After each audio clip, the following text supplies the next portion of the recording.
Hi guys. Today I want to tell you a story about a walk I took in my neighborhood, but in the end we're going to get to the heart, soul, and mind as the Bible talks about and how those parts of us can work together for our Christian walk and for our mental health. So there is one house that frequently has their dog outside, not in any enclosure. And it causes problems. You always think you're going to hit it whenever you drive by because it chases cars. And sometimes it's aggressive. I was coming up on the house and the woman who lives there was outside.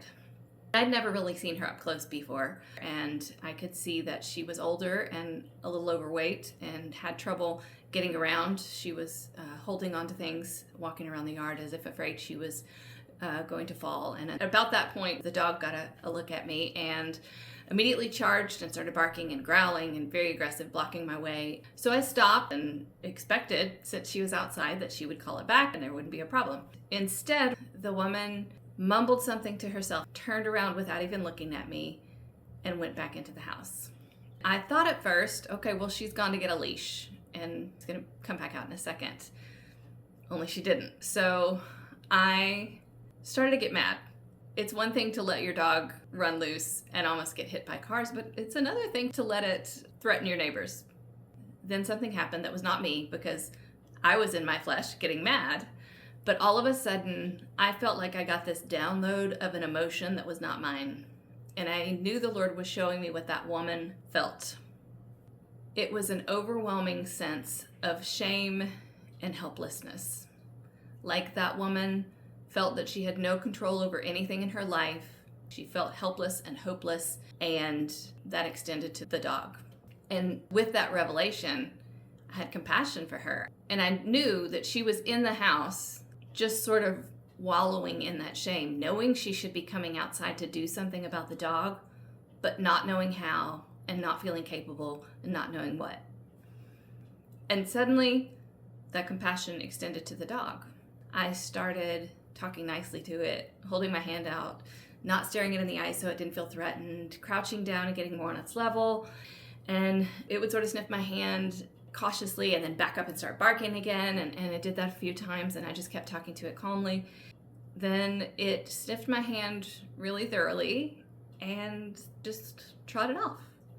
And I continued my walk without any problems. And I have walked many times since that day, and it's never once become aggressive with me again.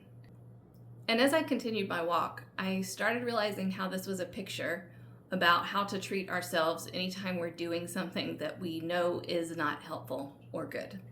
So I started thinking of the three of us, the woman, the dog, and myself, as parts of one person: the heart, the soul, and the mind. And a lot of times in our life, our heart and our emotions respond like the dog. They overreact in some way that we know logically is not helpful, but we feel powerless to stop it. Maybe in an angry reaction to someone, or in a fearful reaction to a situation that we know should not be causing that much fear. Or it could be some sin that we know is wrong and we feel terrible about, but we just can't seem to make ourselves stop doing it. And when this happens, our soul, who is represented by the woman, feels ashamed and helpless and has given up. So she just goes into the house and hides until it's over. But the mind, represented by me in this scenario, is out there watching the emotions, doing things it knows are not helpful, and getting mad. The mind is saying, stop acting like that. You're not helping the situation. You're making it worse. A lot of us respond to our emotions in the way I could have responded to the dog, which would have been to intimidate, to yell, to make myself look bigger, to run at it if I were this type of person, to kick it or throw things at it and bully my way past. And I might have gotten past the dog. But next time I walk past that house, I would have had a bigger problem because now the dog sees me as a bigger threat. Many of us, in reacting to our emotions, make ourselves feel stupid and yell at ourselves and, why are you acting like that? Stop acting. You know better. You know you're going to regret this. And in doing that, we're increasing the fight or flight response that is causing the incorrect action to begin with. We are proving what the heart, the emotions, the dog already believed, that it was in danger, that it had to act like this to protect itself. It would have confirmed the dog's false belief that all strangers are dangerous and should be attacked, therefore increasing the improper behavior in the future. But the best way past the dog was to make it feel safe and loved and unthreatened.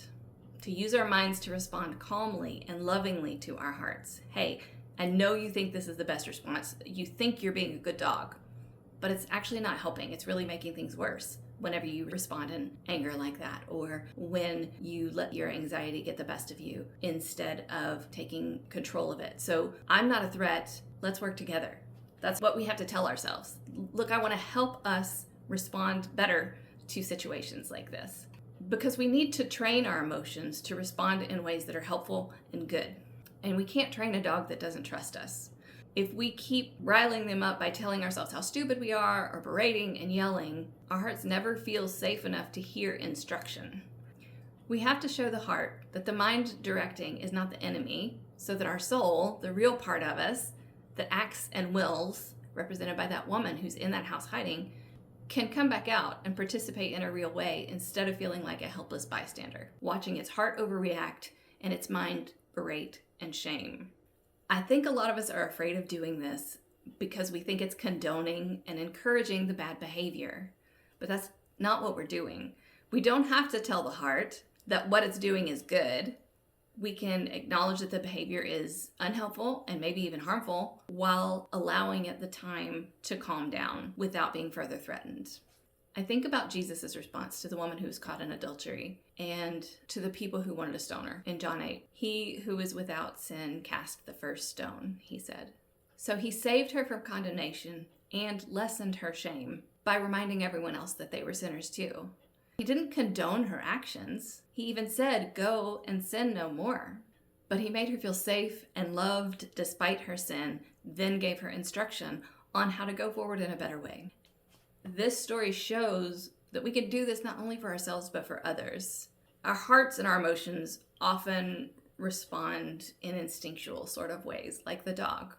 They're not necessarily evaluating based on objective truth about what's happening right now. They're evaluating based on how they feel in that moment. And sometimes how we feel in the moment is a valid reaction to something that's currently happening. And sometimes it's not. Either way, when we help ourselves feel loved and safe and accepted instead of shamed and belittled, we can start to see the tools and use the tools to move forward in a better way, in a biblical way. Ways that don't leave us ashamed and feeling helpless, hiding inside until we feel like we have control of ourselves again. There was a doctor who works at a mental hospital in Tennessee who said, half of my patients could go home in a week if they knew they were forgiven. So what we're doing by living this way in our own minds and with other people is we're helping people feel forgiven, because most people really have a hard time forgiving themselves. If you think about the verse, to love the Lord your God with all your heart, soul, and mind is the greatest commandment.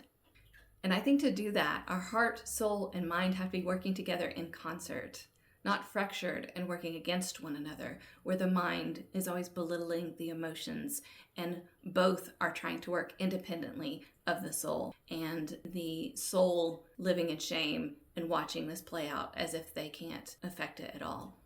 We have to get our whole selves to work together. And to do this, we have to teach our hearts and our minds the truth.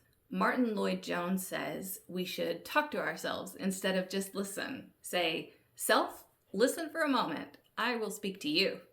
We have to teach ourselves and not just let our hearts and our minds run rampant without instruction.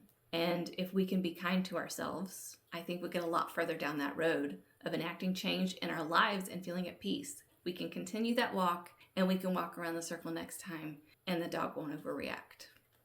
So next time you see yourself acting in a way that is unhelpful or maybe even harmful, talk to yourself like I talked to that dog. It's okay. I know you're trying to do a good thing. You want to be a good dog. You just don't know how. I'm not going to hurt you. Let's work together on what's really helpful for the future. It might take doing this repeatedly before our emotions start to catch up and react in calmer and better ways, but they will follow eventually. Thank you for watching. I hope this was helpful. If you enjoyed the video, be sure to subscribe and go check out my website, CE White Books. Thanks for joining.